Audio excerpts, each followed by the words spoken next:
So God has called you into filmmaking. Now, is it ministry or is it business? Because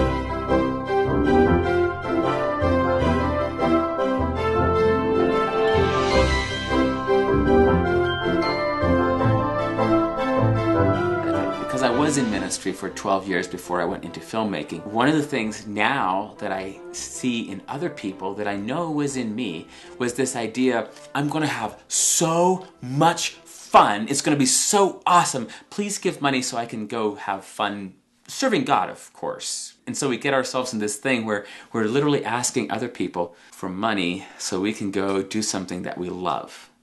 And in filmmaking, it's a lot the same. It's kind of like this. I say, God has called me to filmmaking, which I love. But you poor guys, you don't have this calling.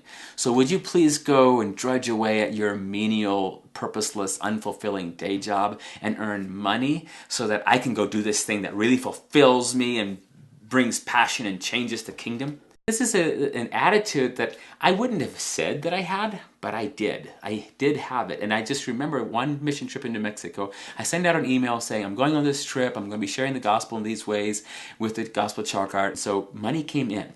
And it was just enough to cover the trip into Mexico.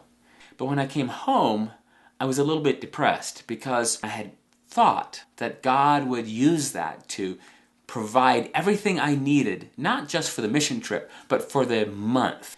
But I still had to pay the mortgage, and I didn't have the money. So next thing you know, I was back out, literally digging post holes in South Texas, building a fence. I kept thinking, why is God not blessing me?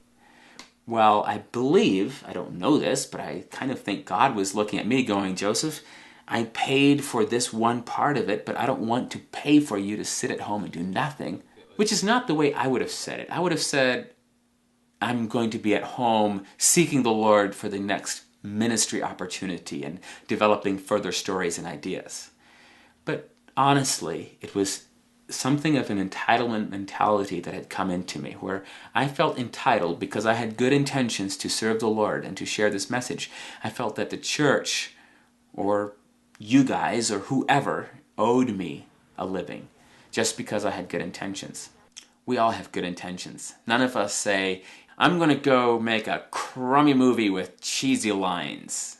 We think, God has called me. I'm going to go do something good.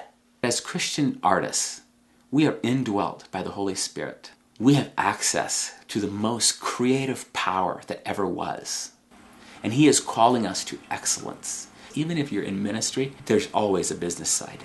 There's always the work of making sure that we have done well with what has been given to us. Let's not settle for waiting for other people to enable us. Let's count the cost of God's calling in our life and let Him do what He wants to do in and through us.